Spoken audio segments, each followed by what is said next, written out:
Bienvenidos a todos. Yo lamento muchísimo no haber estado en las jornadas anteriores, la verdad que ha sido un fastidio enorme, pero como sabéis estábamos en un proceso electoral y me parecía muy poco correcto hacer uso del micrófono en un momento en donde había elecciones, para que nadie pudiera pensar que estas cosas eran electoralistas, etc. Lamentablemente ayer tomé posesión, digo lamentablemente porque esto es más que un cargo, ya sabéis que es una carga, pero estoy muy feliz de estar aquí con vosotros, de dar la bienvenida al club. Lo que está pasando con esta jornada y con la exposición que tenéis arriba es, en mi opinión, algo excepcional. No es habitual en Málaga rendir culto a la historia ni de la ciudad ni del pasado en general. La exposición es absolutamente extraordinaria. Estoy seguro además que la conferencia que vais a escuchar hoy del mismo modo será excepcional. Y yo creo de verdad que estos acontecimientos en el club se convierten en una fábrica de emociones de recordar nuestra propia historia, de compartir un buen momento entre todos, de oír a Manolo Olmedo cómo nos va a contar algo que él conoce muy bien. No quiero intervenir mucho más, sé que Rafael lo presentará ahora. Os reitero nuestro agradecimiento por estar con nosotros. Bienvenidos al club, que es vuestra casa. Gracias.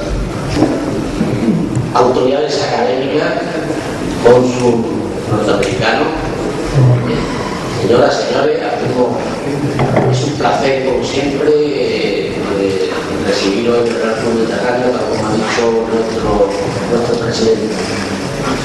Con esta conferencia llegamos a la cúspide del ciclo de conferencias que hemos organizado con motivo de la batería de San Nicolás y el Real Club Mediterráneo. Donde están ustedes ahora era la batería de San Nicolás, la parte de la pérgola donde estaban las piezas, y todo el resto estaban los barracones y todo lo que es la batería en sí.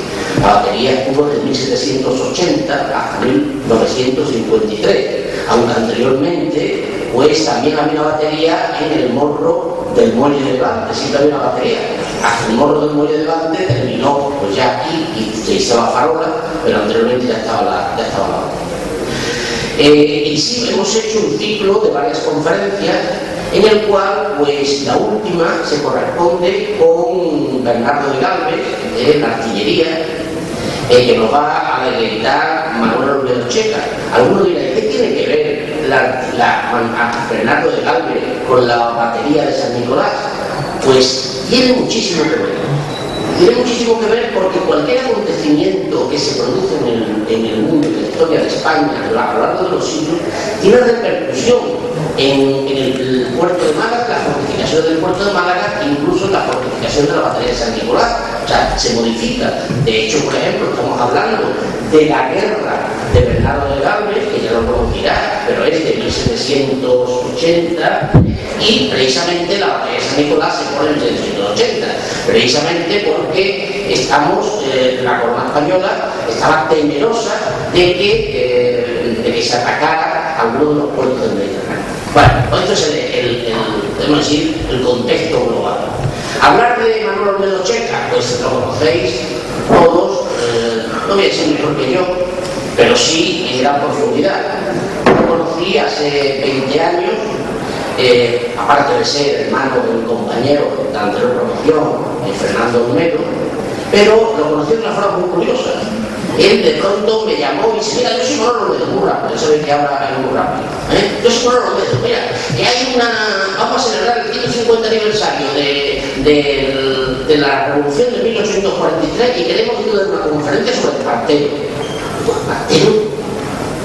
Yo sé el partero, el chiste que se dice siempre del caballo y poco más, pero no tengo, no soy especialista. No, pero tú desde el punto de vista militar, que tanto me lió que al final la tesis doctoral que yo iba a hacer por otra cosa que sobre el partero.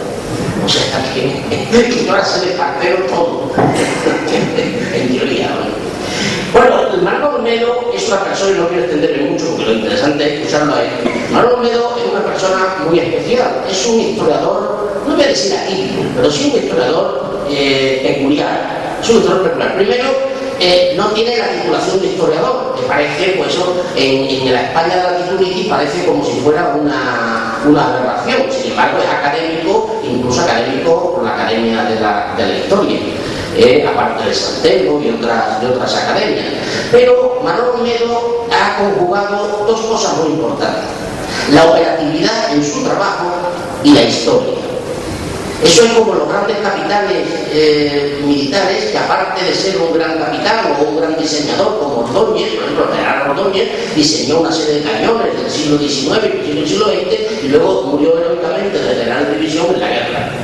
Bueno, pues Manolo Olmedo no pretendo que muera en un accidente de mala cuestión, pero pues haga lo que se pueda.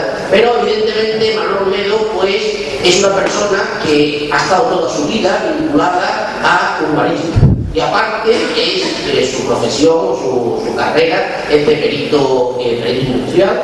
Entonces, por ejemplo, ¿qué cosas me vienen a la memoria ahora mismo sobre Manolo Olmedo? Pues sobre Manolo Olmedo las inundaciones del año 89, que Manolo Olmedo, ante la indecisión de algunos, tuvo que tomar el mando de las tropas que había en Málaga, no de las tropas militares, me refiero pues de las fuerzas del ayuntamiento, al objeto de superar esa tragedia que había, que se produjo en Málaga, y que luego pues terminó, ya se hizo a continuación, siempre en España se hacen las cosas a continuación, el plan de protección civil se hizo a continuación. Luego también, pues también me viene a la memoria, como un flash, el túnel de la Alcazaba. El túnel de la Alcazaba, bueno, pues aquí tenéis uno de los grandes hacedores del túnel de la Alcazaba. Pero esta parte, él dice que la historia es su pasión. Yo le corregiría un poco. Su gran pasión es la investigación. Porque él dice que investigar es pescar. Y yo creo que la aportación que Manolo Olmedo ha hecho a la ciudad de Málaga es verdaderamente extraordinaria.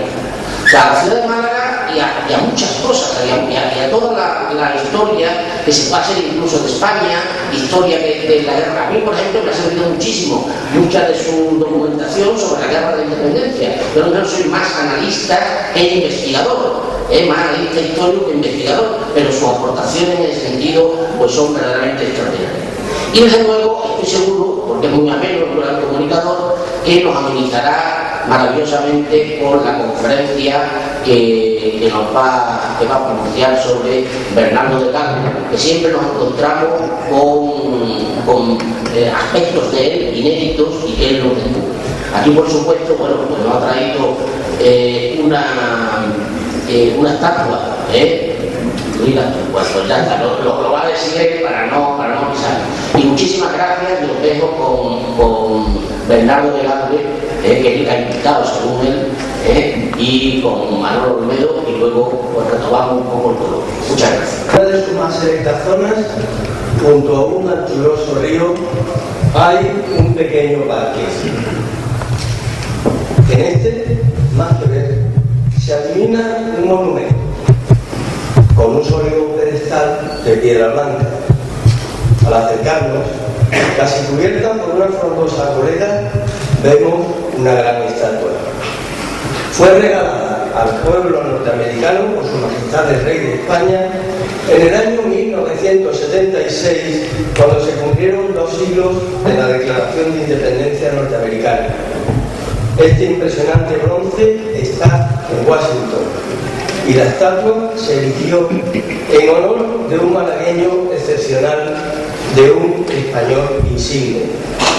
Su nombre es Bernardo de Galvez.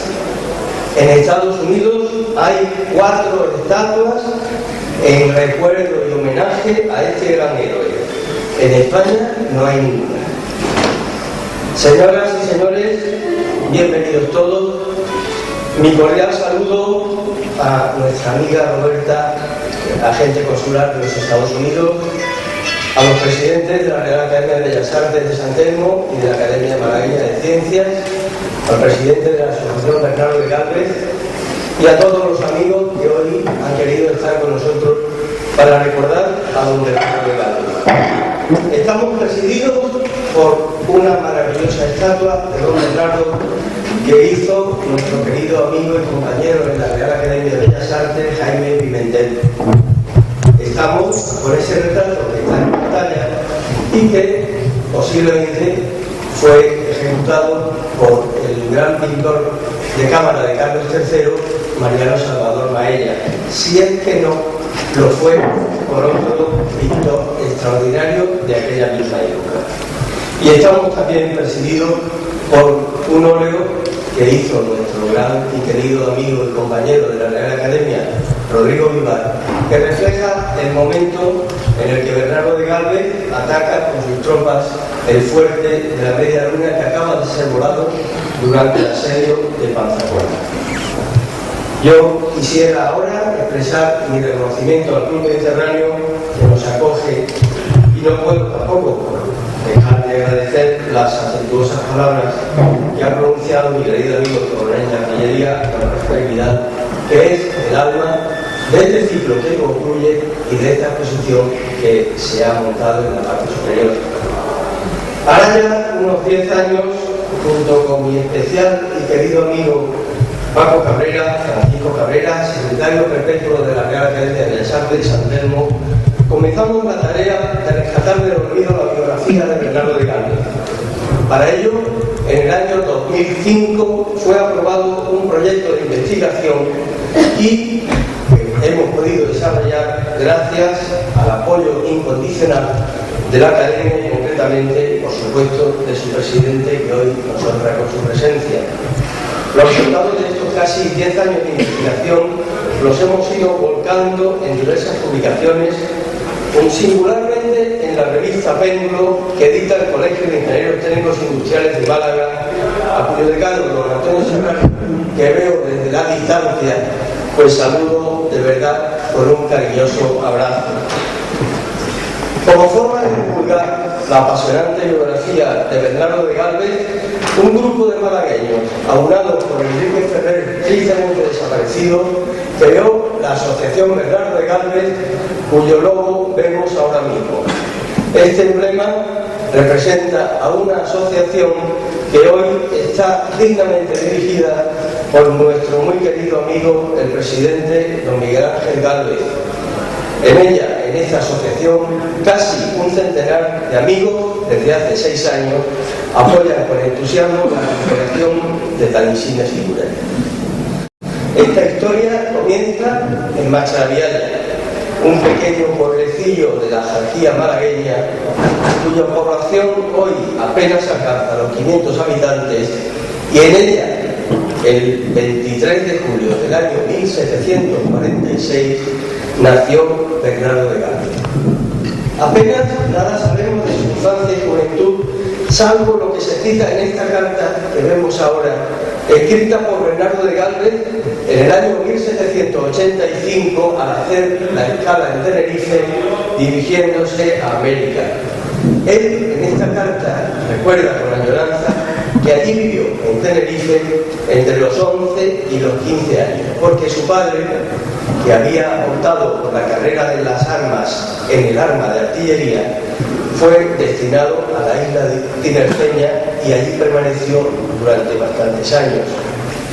Bernardo pasó muy joven a la península, en 1762, cuando estaba próximo a cumplir los 16 años, para alistarse voluntario en el Regimiento Royal Cántabria, una de las unidades francesas que había llegado a la península para luchar junto al ejército español contra Portugal, aliado de Inglaterra. Aquel conflicto fue un lamentable desastre por falta de la adecuada dirección estratégica. En este capítulo de su vida, este es el uniforme que Bernardo de Gálvez vistió en aquella misión en Portugal. En este capítulo de su vida de Portugal, como en otros posteriores, estuvo, por supuesto, la mano de su tío, don José de Gálvez, otro malagueño excepcional, que por sus magníficas relaciones con la corte y con la embajada francesa en Madrid, movió los hilos para que su sobrino, después de participar en la guerra de Portugal, aunque muy brevemente, pudiese marchar a Francia, lo que le permitió a Bernardo, durante casi 7 años, formarse en la técnica militar, que entonces Francia era puntera en aquellos estudios, aprender la lengua y también captar las novedosas corrientes de la Ilustración. El reinado de Carlos III supuso para España la época cumbre de su historia. Los dominios de la corona eran ya inmensos, y para dar una idea de esa inmensidad de las Indias, hemos insertado el mapa de la península ibérica en este plano para que pueda comprobarse que cabe holgadamente en el Golfo de México y darnos una acertada idea de la grandiosidad de aquellos territorios. Y estos dominios, con Bernardo de Galvez, en la época de Bernardo de Galvez, y gracias a su tío don José, fueron aumentados con la evangelización y colonización de la Alta California, que fue una iniciativa extraordinaria porque gracias a ello se evitó que los rusos, bajando desde Alaska, pudieran ocupar este amplísimo territorio que hoy es uno de los grandes estados de Norteamérica. Tendría gracia que hoy Silicon Valley hubiera que pronunciarlo en ruso.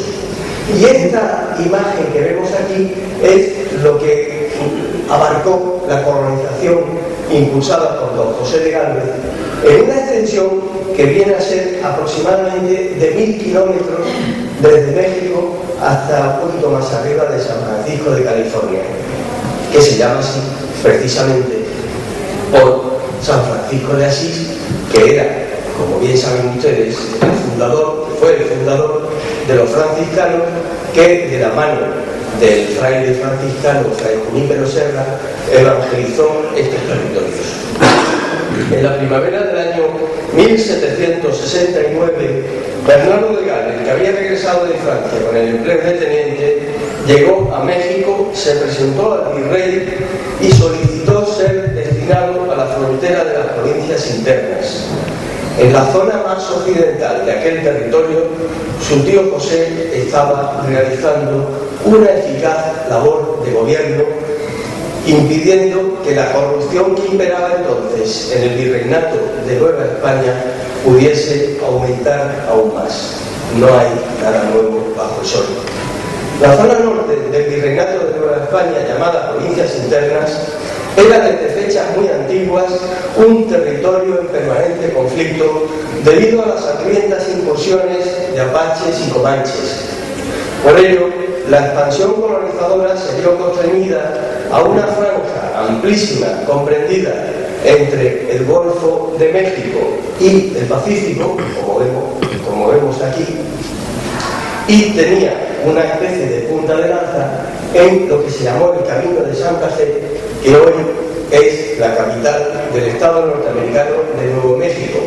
Piensen ustedes que Estados Unidos se anexionó, después de una serie de conflictos, varios de los que hoy forman los estados sureños, que van desde California por la izquierda, Arizona, Nuevo México, Colorado, Texas, etc. Fue Bernardo de Galvez a Chihuahua, en donde estaba el cuartel general de la defensa de las provincias internas. Allí el capitán Cuellar, que mandaba el batallón que tenía por misión defender aquellas tierras de esas incursiones de apaches y comanches, le confirió el mando de la primera compañía de su batallón, anteponiéndolo a un teniente que era más antiguo, el teniente Becerril, porque Bernardo de Galvez, según dejaron escrito, aportaba 2 hombres equipados y además era sobrino del visitador de don José de Galvez. Pero don José, enterado de ello, se opuso a que el teniente Becerril fuese preterido, ya que, como dejó escrito, y podemos ver este escrito en pantalla, decía de su sobrino: es un joven que podrá dar esperanzas de valor y conducta, pero por su corta edad no las seguridades y experiencias que tiene el distinguido mérito del teniente Becerril.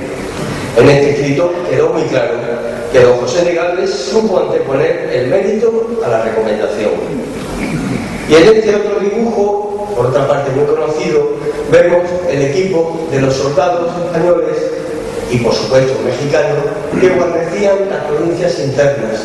Eran los llamados presidiales, porque sus fuertes eran llamados presidios, y tenían este atuendo, digamos que muy característico, con un sombrero andaluz, un escudo, una larga lanza, pistolas, escopetas, unas amplias espuelas que pueden ver en el archivo de Indias, se conservan un par de ellas, y también un detalle característico que es un chaleco, lo que hoy llamaríamos un chaleco antibalas. Este chaleco estaba fabricado con pieles de venado muy curtidas, 6 o 7 pieles cosidas unas a otras, con objeto de defender la parte más sensible del cuerpo. Dejó escrito este documento que vemos ahora, que conseguimos en la Biblioteca Nacional de México: noticias y reflexiones sobre la guerra que se tiene con los indios apaches en las provincias de Nueva España. Es un manuscrito que contiene una exacta y minuciosa descripción de las 16 diferentes tribus que componían la etnia apache. A partir de agosto del año 1769, Bernardo de Galvez realizó 4 campañas por las remotas y desérticas tierras que formaban el territorio colonizado. La que comenzó en octubre del año 1770, con 200 hombres, fue para perseguir a varias partidas apaches que acababan de masacrar numerosos poblados cercanos a Chihuahua. Para aquellas marchas, que podían alcanzar hasta 100 kilómetros en una noche, cada soldado llevaba 5 o 6 caballos de montas para poder tener siempre uno fresco en el momento que atacase el enemigo, y además llevaba una mula en la que se cargaba la comida, el equipo, la munición, etc. Puede adivinarse fácilmente el impresionante espectáculo que pudo suponer la marcha de aquellos 1000 caballos con sus correspondientes jinetes por aquellas inhóspitas y remotas tierras. En una de estas expediciones, después de cabalgar durante casi 20 días atravesando el desierto territorio, habían recorrido casi 1000 kilómetros y la expedición llegó a las márgenes del río Pecos, sin encontrar ninguna apache. Los hombres llegaron exhaustos y desmoralizados. Entonces Galvez les dirigió una lenga que sería una primera muestra de su esforzado carácter. Compañeros míos, llegó el día de hacer el último esfuerzo. Para darnos una prueba de nuestra constancia, habéis sufrido frío, hielo y hambre. Ignoro los días o meses que tardaremos en encontrar a nuestros enemigos. No podemos volver a Chihuahua con el sonrojo de haber gastado tiempo y dinero sin conseguir encontrarlos. Iré solo, si nadie me acompaña, pero cumpliré por todos o pagaré con mi vida el pan que he comido del rey. Bernardo picó espuelas, cruzó el Pecos y todos sus hombres le siguieron. Y aquella madrugada encontraron y derrotaron a los apaches. Esas 2 palabras en las que hemos puesto énfasis, iré solo, por supuesto, constituían una premonición de lo que años después llegaría a ser el más importante acontecimiento de su vida militar. En otro de esos episodios, Bernardo de Galvez no tuvo tanta suerte. Estando en Chihuahua oyendo misa con motivo de la festividad de San Felipe, atacaron inesperadamente los apaches. 2 flechas y una lanza le atravesaron el cuerpo y los indios lo dejaron por muerto. De ello, pues, motivó una larga convalecencia y poco después de reponerse, su regreso a la península. En 1772 volvió a España, tenía 26 años y llegaba a su tierra natal curtido en la vida militar y con un prestigio ganado por méritos propios. Y fíjense lo que de él escribió otro español extraordinario, también lamentablemente olvidado, el sevillano Francisco de Saavedra. Pero entonces eran ambos capitanes de infantería y fueron a la academia que se creó en Ávila para perfeccionar a los mandos españoles. Allí Saavedra coincidió con Bernardo de Galvez y sobre todo coincidió, a caballo en el viaje que hicieron partiendo de Ávila hacia Madrid. Y Saavedra dejó escrito: el 10 de abril de 1775 partí de Ávila en compañía de don Bernardo de Gálvez, capitán del regimiento de Sevilla, con quien, sin habernos casi tratado, tenía yo una gran simpatía, la cual, como suele suceder, hallé que era recíproca. Íbamos a caballo y tuve una marcha muy divertida porque me contó varios pasajes de su vida que era una verdadera novela. En fin, formamos entonces una íntima amistad que fue en algún modo el fundamento de mi suerte posterior. El motivo de aquel viaje era la campaña que entonces se preparaba para combatir a los piratas que infestaban el Mediterráneo occidental y que tenían su base en la ciudad de Argelia. En el mes de julio del año 1775 se realizó el desembarco de 20.000 hombres del ejército español en las playas contiguas a la ciudad de Argelia. Pero aquella operación resultó un auténtico desastre. La táctica falló estrepitosamente y las tropas españolas tuvieron que retirarse derrotadas. El entonces capitán Gálvez, que mandaba una compañía del regimiento de Sevilla, resultó gravemente herido el día 8 de julio por un proyectil de fusil que le atravesó la pierna izquierda. Casi un mes después, estaba convaleciendo en el hospital del puerto de Santa María y allí coincidió nuevamente con su amigo Saavedra, que dejó escrito: a pocos días de estar en el puerto, llegó mi amigo don Bernardo de Gálvez, el cual se mantuvo algún tiempo en cama, acabándose de curar una pierna herida en Argelia y descuidada. Entonces compuso la tonadilla de la expedición y otros juguetes graciosos. Era hombre de mucha habilidad para todo y de gusto muy especial para la música. Con estas pinceladas de Saavedra podemos hacernos una cabal idea de las cualidades que adornaron a don Bernardo de Gálvez. No solo era ya entonces un experimentado y curtido militar, sino que era también alegre, simpático, extrovertido, y muestra de ello fue la fortuna que tuvimos de localizar este documento en el archivo histórico del Ayuntamiento de Madrid. Se trata de un entremés que Bernardo de Gálvez escribió en el año 1766, seguramente en un permiso que pudo disfrutar viniendo de Francia a Madrid. Pues bien, un reciente acontecimiento ha venido a confirmar su faceta de hombre ilustrado. Nos estamos refiriendo a esto, pero esto no es más que una faceta más de la siguiente que vamos a continuar exponiendo. Tras reponerse de sus heridas, Bernardo de Gálvez fue ascendido a teniente coronel y volvió a ser destinado a la Academia de Ávila, pero pocos meses después, en el mes de julio de 1776, precisamente en el mismo mes que los Estados Unidos declararon su independencia de Inglaterra, Bernardo fue nombrado gobernador de la Luisiana, que era un amplísimo territorio situado en la América del Norte y que aparece en este magnífico plano. La Luisiana está situada a caballo del río Mississippi, que luego se prolonga en el Missouri, y es un amplísimo territorio comprendido entre las montañas rocosas al oeste y los montes Apalaches y la Florida al este.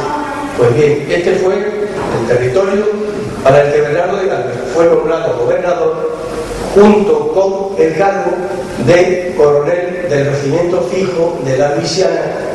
La Luisiana, provincia española, ya saben que España no tuvo colonias, tuvo provincias, y estas provincias agrupadas en virreinatos. Pues este es el escudo de la provincia de la Luisiana, y este es la bandera del regimiento fijo de Luisiana, que lleva en el texto que dice honor y fidelidad. Fueron dos palabras que Bernardo de Gálvez siempre tuvo muy presentes al servicio de su patria y de su rey. Pues entonces, Bernardo de Gálvez se ocupó, entre otras cosas, de impulsar la colonización de la Luisiana y, por ejemplo, promovió la fundación de la ciudad de Nueva Iberia, para la que fueron cerca de 100 malagueños, por lo cual hoy, aún en esta ciudad, hay muchos apellidos como Segura, Villatoro, Garrido, Gari, que han mantenido la herencia española y malagueña en aquella ciudad hoy de Luisiana. Pocos días antes, el 4 de julio del año 1776, como hemos dicho, las 13 colonias inglesas que abarcaban la costa oriental de Norteamérica, indignadas ante el cruel imperialismo británico, se alzaron contra la Gran Bretaña y proclamaron su independencia con este histórico documento.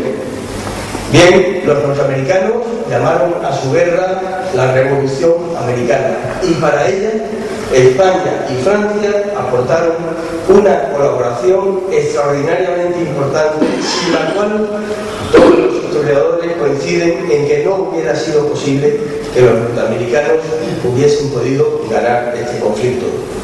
La situación estratégica del continente queda explicada en este plano. Por la parte inferior tenemos el virreinato de Nueva España y por encima de él las provincias internas de California, la provincia de la Luisiana, la provincia de Texas. La Florida, tanto la occidental como la oriental, está en manos de los ingleses. Estos son territorios indios casi inexplorados, con algunas pequeñas colonias en la parte superior, junto a los lagos. Y aquí, en verde, las 13 colonias que han declarado su independencia, con una fuerte presencia inglesa en la parte norte. De modo que las 13 colonias estaban entre los ingleses del norte, los ingleses de la zona de la Florida, aparte de las tropas que estaban dentro de esos territorios. Bien, el despliegue estratégico de España en el río Mississippi podemos contemplarlo en este otro plano. De arriba abajo, los fuertes españoles eran muy cerca de Detroit y Chicago, el fuerte de San José, después el fuerte de San Luis, en lo que hoy es la gran ciudad de San Luis, luego Madrid, Arkansas, el fuerte de Nogales. Pero a partir de aquí, los ingleses, que eran los dueños oficiales de este territorio, tenían tres importantes poblaciones que daban a la margen izquierda del río Mississippi. Uno era Natchez, el otro Baton Rouge y el otro era Manchac. Junto a ellos, muy cerca, estaban La Bovida y Pensacola. Pensacola te decían que era la llave del Golfo de México. Pero España tenía dos importantes puntos. Uno fundamental, Nueva Orleans, desde el punto desde que el Bernardo de Galvez río Mississippi. Don Bernardo de Galvez aparece aquí en uno de los impresos oficiales, escrito en francés, porque la Luisiana había sido una colonia francesa que pasó a ser provincia española a partir del año 1763. Y aquí vemos en este otro plano, un poquito más ampliado, el despliegue de las fuerzas británicas y españolas. Como hemos dicho antes, Natchez, Baton Rouge, Manchac, en la orilla izquierda del Mississippi, el fuerte español de Punta Cortada, en la orilla derecha, y después con la capital en Nueva Orleans, el puerto de La Baliza, y las otras dos grandes fortificaciones inglesas en Movila y en Pensacola. Bernardo de Galvez acomete a los ingleses desoyendo los consejos de lo que es su Estado Mayor. En el mes de septiembre del año 1779, después de superar las consecuencias de un fuerte huracán, él inicia una expedición y conquista estas tres importantes poblaciones que están a lo largo del río Mississippi. Él tenía absoluta confianza en sus hombres y en sus posibilidades. De hecho, tal como se cumple con muchos adagios antiguos, el poeta Virgilio dejó escrito hace 1000 años una frase que hoy es perfectamente aplicable. Potes que a pote le polentum, es decir, pudo porque estaba seguro que podía. De este modo, en reconocimiento a sus primeros e importantes triunfos, el rey Carlos III le concede el ascenso a brigadier, él era coronel, como ya hemos dicho, y este es el documento, el Real Despacho, en el que Bernardo de Galvez es ascendido por Carlos III. La firma está tachada porque era lo habitual. Cuando se enviaban documentos a América, se enviaban por duplicado, por triplicado, o a veces por cuadruplicado, porque siempre existía el riesgo o de que el barco pudiera hundirse o que algún pirata pudiese atacar el barco y quedarse con esa valija. Por eso está tachado, porque no es el original. Pues bien, Bernardo de Galvez acomete desde Nueva Orleans, ya en el año 1780,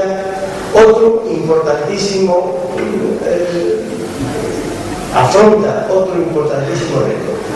Desde Nueva Orleans sale con una flota y aproximadamente 1000 hombres para conquistar la Movila, que está situada en la parte final de la bahía que lleva el mismo nombre. Tiene la mala suerte de que otro nuevo huracán hunde la mitad de su flota en toda la serie de pequeñas islas que cierran la bahía de la Movila. Pero consigue sacar los cañones del agua, los alimentos, la munición, la pólvora, y con sus tropas inicia la marcha hacia el fuerte de Carlota, que así se llamaba la fortificación inglesa, hasta que por fin, después de un largo asedio y con un magnífico empleo de la artillería, porque Bernardo de Galvez era un militar extraordinariamente bien formado, él conquista la Movila con B o con V.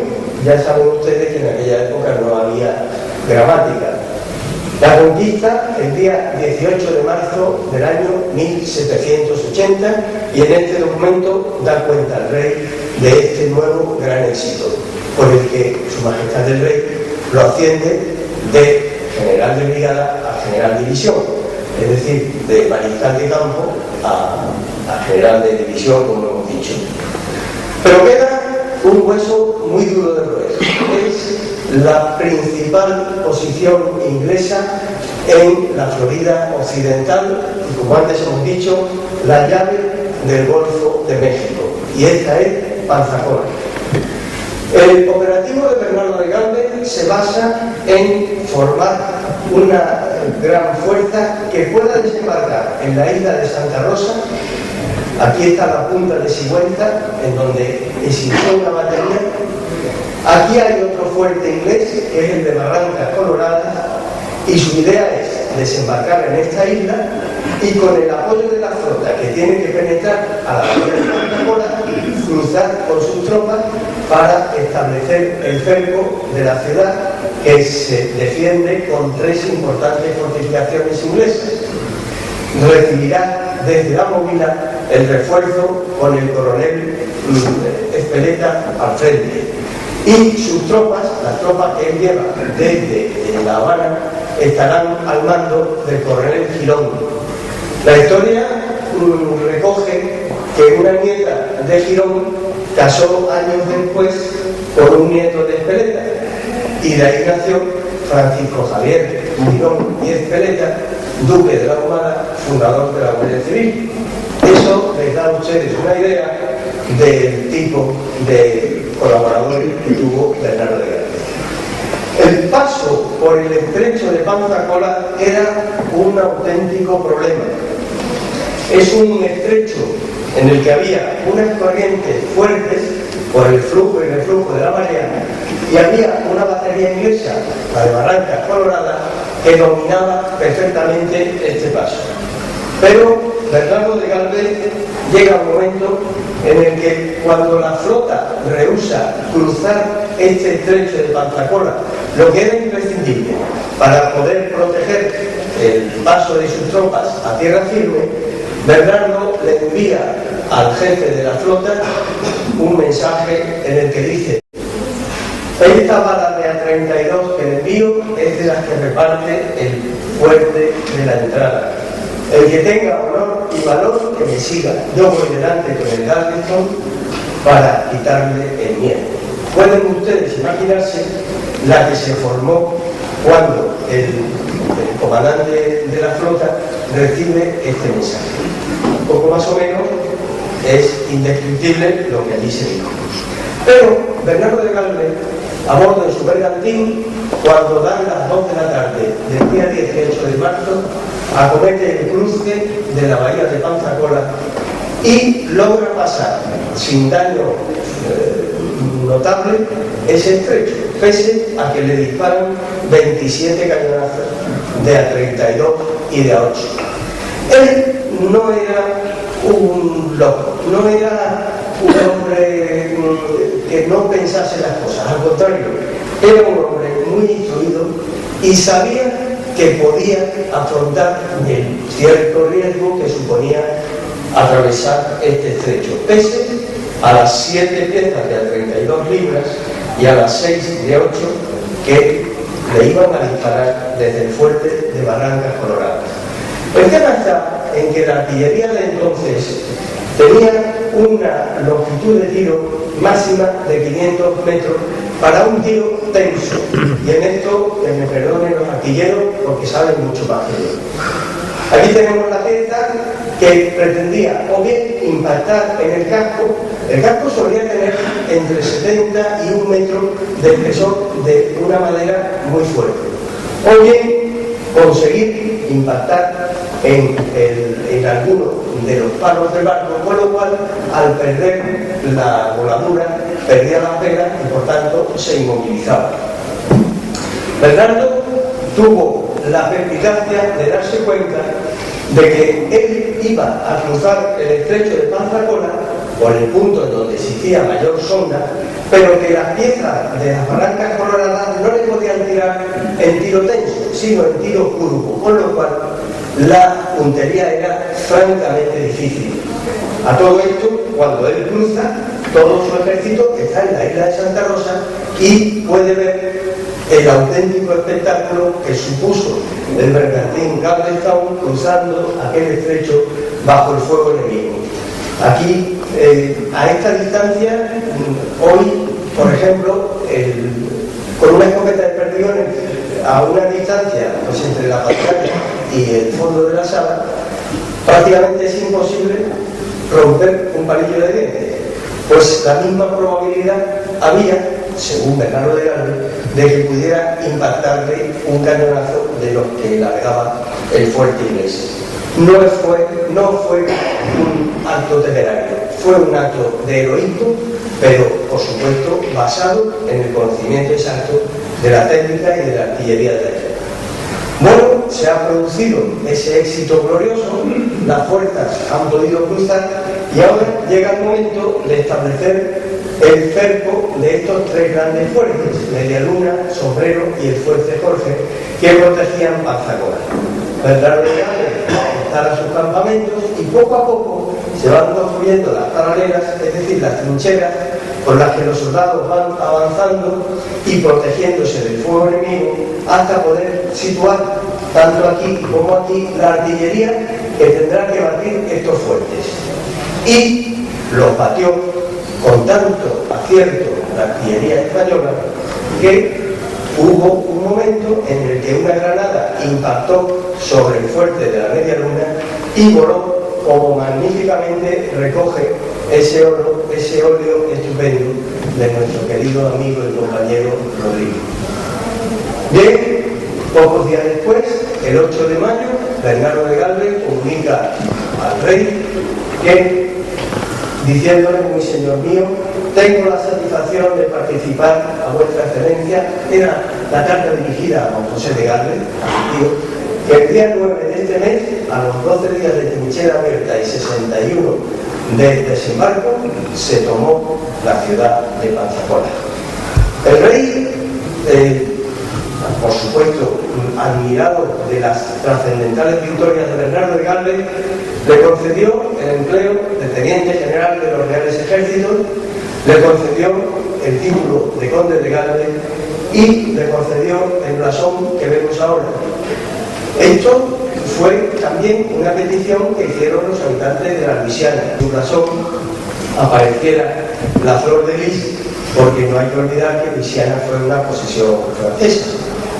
De modo que este es el blasón de Bernardo de Galvez, y también el rey quiso que en este blasón figurase el propio Bernardo de Galvez en la tortilla de su barco, el Galveston, con la bandera corneta que demostraba que era el general en jefe el que estaba atravesando bajo el fuego enemigo el estrecho de Pensacola.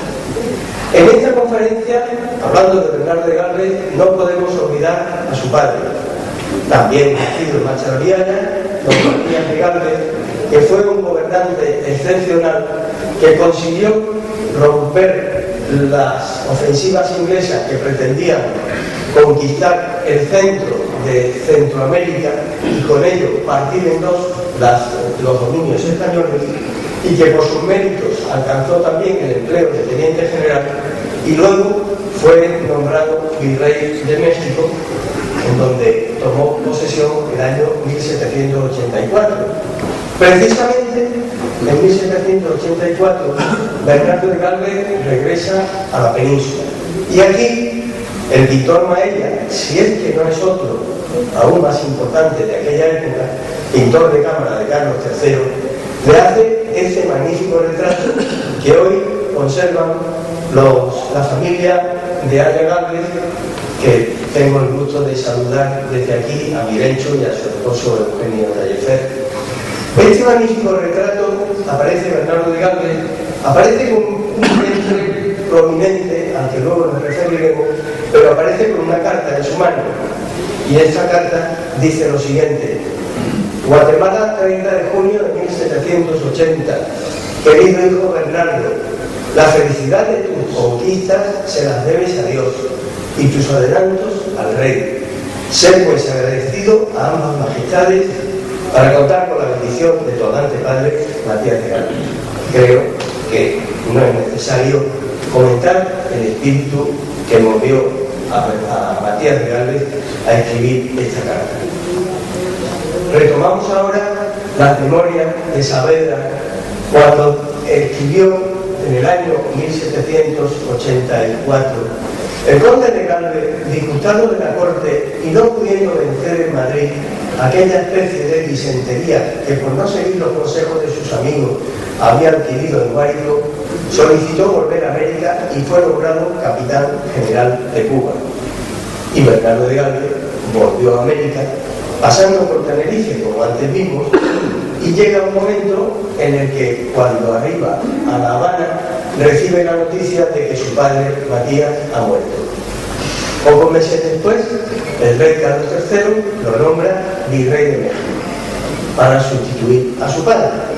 Y aquí tenemos la gran ciudad de México, en donde Bernardo de Galvez llegó en medio de un recibimiento esplendoroso para tomar posesión de su cargo de virrey de México. Allí se vuelven locos con él porque le precedía una fama de héroe, pero también le precedía una fama de hombre amable, simpático, bueno, tanto a él como a su esposa Felicitas Marsan, que era de ascendencia francesa y con la que se había casado en Nueva Orleans. Bernardo de Galvez, una de las primeras papeletas que tuvo que resolver como virrey fue atender la hambruna que comenzó a padecer el pueblo mexicano ante unas heladas que arrasaron la cosecha de trigo y maíz y que llegó casi a provocar una inmensa tragedia. Él llegó incluso a poner el dinero de la herencia de su padre para crear comedores y comprar alimentos para los pobres.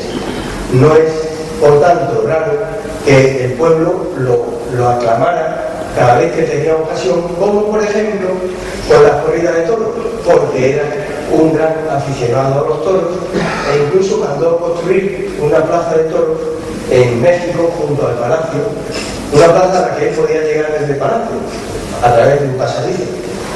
Él en México escribió esta carta a Saavedra y le decía el 3 de agosto de 1786: Yo espero volver a ser padre dentro de pocos meses, porque mi mujer ha engordado mucho de la barriga.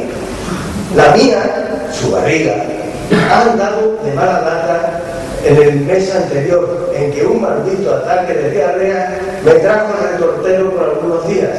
En ello parecí bastante, pero ya disipada la borrasca, voy ganando el terreno perdido. Y es que Bernardo de Gálvez contrajo en el año 1777 una enfermedad en Nueva Orleans. Fue un parásito que, de los muchos que pululan por las aguas de los ríos, y sobre todo ríos que estén contaminados, y esta enfermedad la acompañó durante el resto de su vida.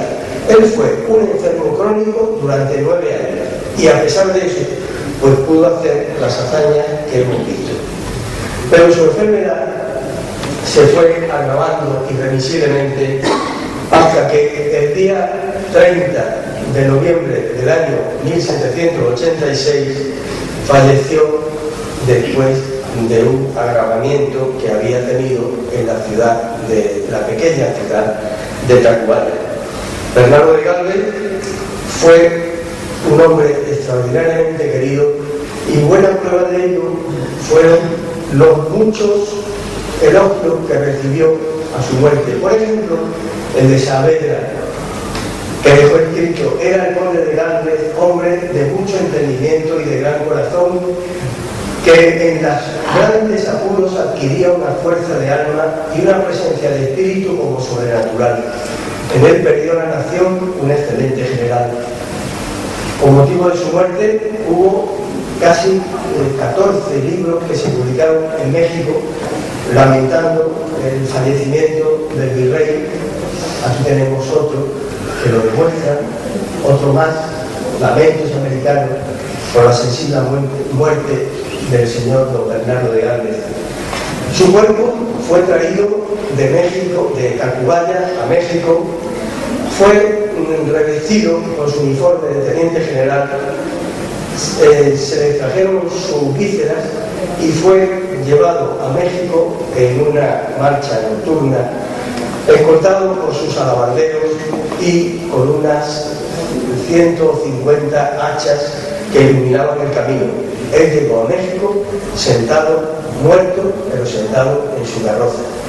Allí, en el Palacio Virreinal, su cuerpo fue velado durante 3 días hasta que recibió sepultura provisional en la Catedral de México, en la cripta del altar mayor de la Catedral de México, mientras se preparaba su sepultura definitiva en la iglesia franciscana del Colegio Apostólico de San Fernando. Y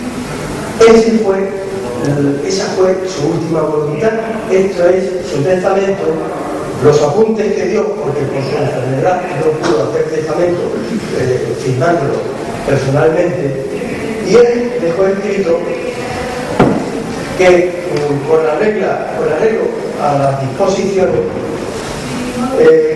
extiendo mi testamento, y dice que se me entierre en San Fernando frente de mi padre, y que se me hagan los mismos sufragios y aniversarios perpetuos, que mis hijos Miguel y Matilde pasen a España cuanto antes. Bernardo de Gálvez quiso ser enterrado en la iglesia de San Fernando, de la que había salido el padre Fray Junípero Serra para evangelizar California, siguiendo instrucciones de don José de Gálvez. Este es el altar mayor de la iglesia de San Fernando, y aquí podemos ver en la parte derecha unas lápidas, y estas lápidas son la de don Matías de Gálvez y 2 que colocaron sendas instituciones norteamericanas, los hijos de la Revolución Americana y los granaderos de Gálvez. Pero Bernardo de Gálvez, estas son las 2 lápidas. Pero él dejó escrito que se le enterrase enfrente, y eso fue lo que nos permitió que, según un artículo que escribimos Francisco Cabrera y yo, que titulábamos Honor, Valor y Bochorno, que pudiéramos poner una lápida de 180 kilos en el lugar exacto en donde reposan sus restos. Aquella lápida fue colocada en un acto que fue solemnísimo y extraordinariamente importante, y gracias a ello España hoy tiene un recuerdo para Bernardo de Galvez en la iglesia de San Fernando. Esta es la parte superior de la lápida que dice: aquí yacen los restos del excelentísimo señor don Bernardo de Galvez, y después se describen todos los títulos y sus hazañas. Y en esta parte final, que Málaga, el día 30 de noviembre del año 2006, al cumplirse los 220 años de la muerte de quien fue un soldado valiente y un gobernante que se hizo querer de todos, la Real Academia de Bellas Artes de San Telmo de Málaga acordó colocar esta lápida en la iglesia franciscana del Colegio Apostólico de San Fernando como testimonio de la admiración y el cariño de Málaga y de Andalucía, a quien fue uno de los más distinguidos hijos de España y un fiel y heroico servidor de la corona y de su patria.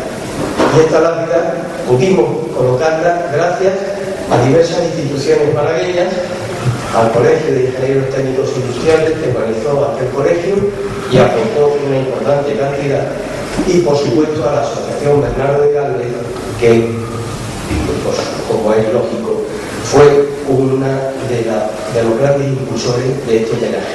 Ante nosotros una frase de Horacio: no omnis morias, no moriré del todo mientras alguien recuerde mi nombre. Hace ya 5 años, durante las investigaciones que realizábamos en distintos archivos, un hallazgo singular vino a reforzar nuestra esperanza de que la memoria de Bernardo de Galvez pudiera ser aún más recuperada. Y es que tuvimos la fortuna de publicar este artículo con la biografía de Bernardo de Galvez y con el título Bernardo de Galvez y Oliver Polo.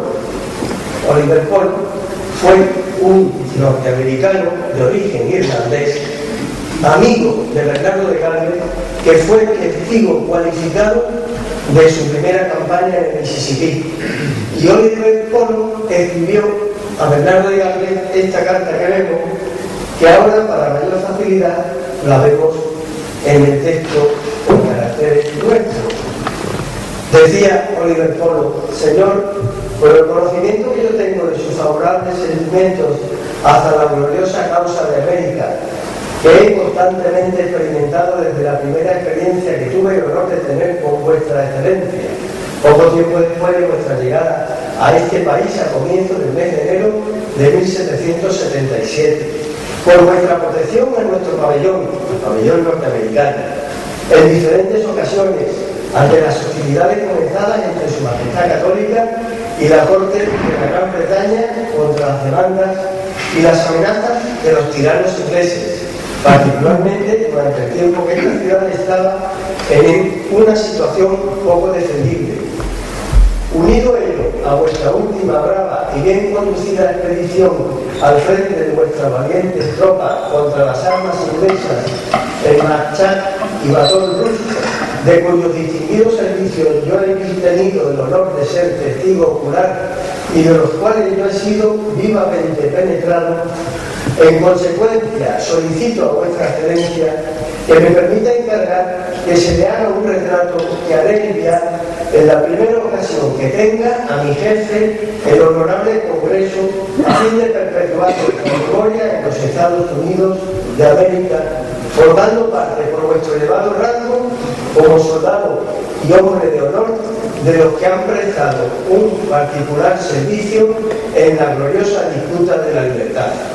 Tengo el honor de ser, con respeto, de vuestra excelencia, muy obediente y muy humilde servidor, Oliver Polo. Esta carta se escribe en el año 1779.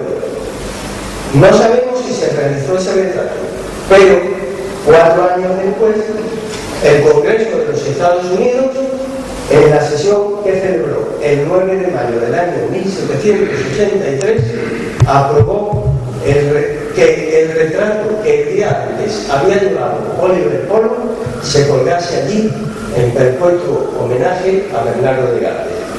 Tuvimos la inmensa fortuna de localizar la carta de Polo y tuvimos también la inmensa fortuna de localizar este documento en los archivos nacionales de Estados Unidos, que era el que nos quedaba para poder demostrar que Bernardo de Galvez se merece este homenaje.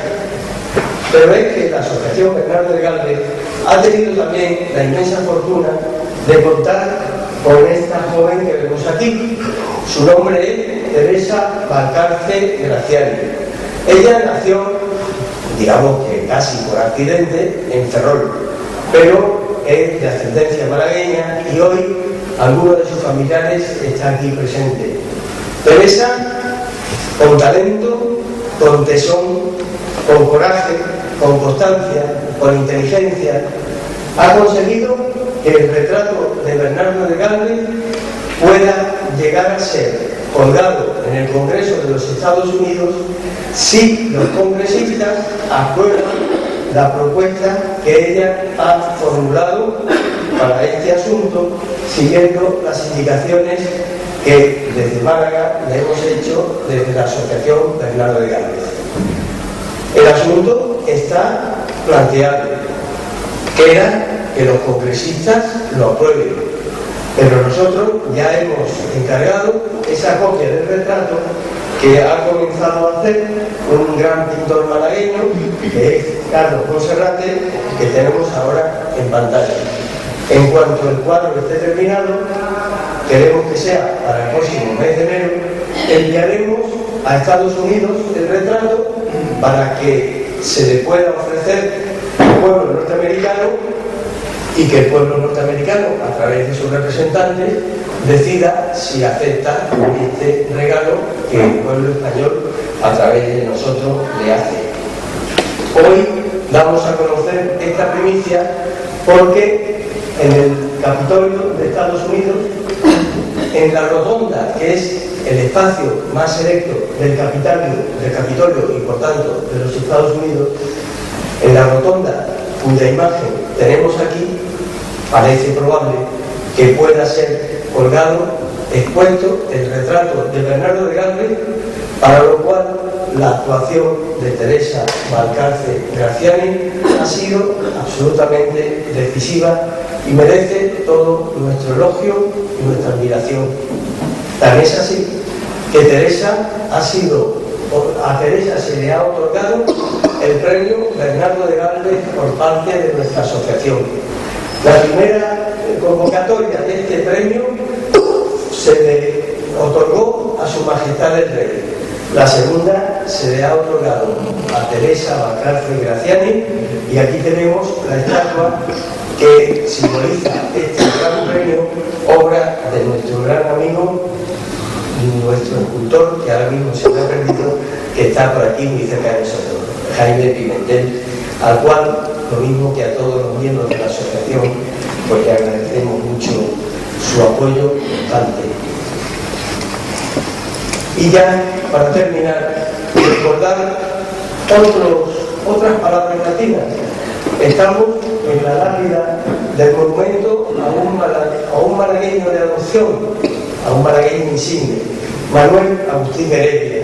En esta lápida aparece una frase de Cicerón, el padre de la historia, y esa frase dice: Vita mortuorum in memoria vivorum est posita.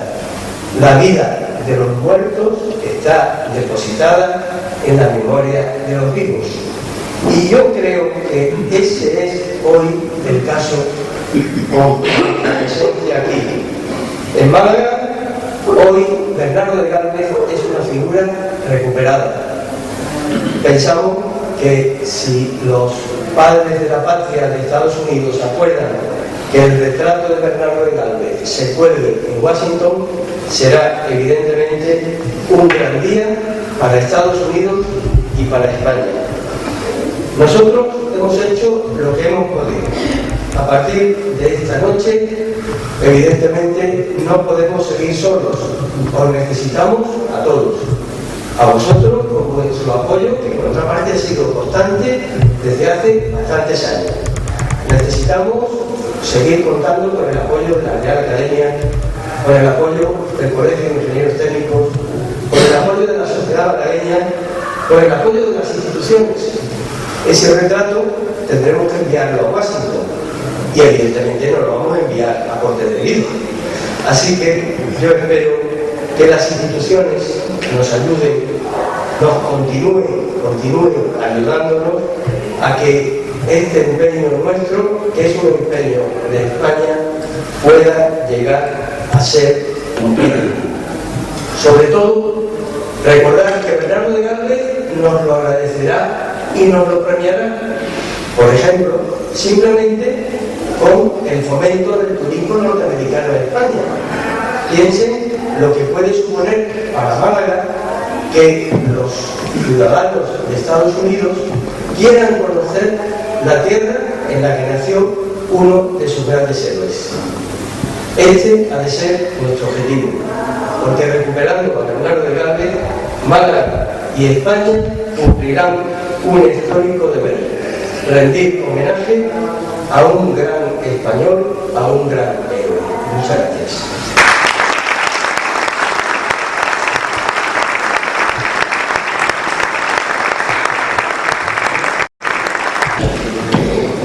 Yo no sabía que había tantas personalidades o tantos descendientes del arte que veo que hay. Y también a Jaime Pimentel, que siendo teniente o capitán remoderno, comimos un día aquí en el club porque hubo una exposición en el club con Jorge Delgado y algunos más, no me acuerdo ahora mismo quién estaba, pero vamos, yo estaba ahí, con lo cual pues me alegro muchísimo. Bueno, pues ahora se abre un coloquio, quien quiera preguntar algo.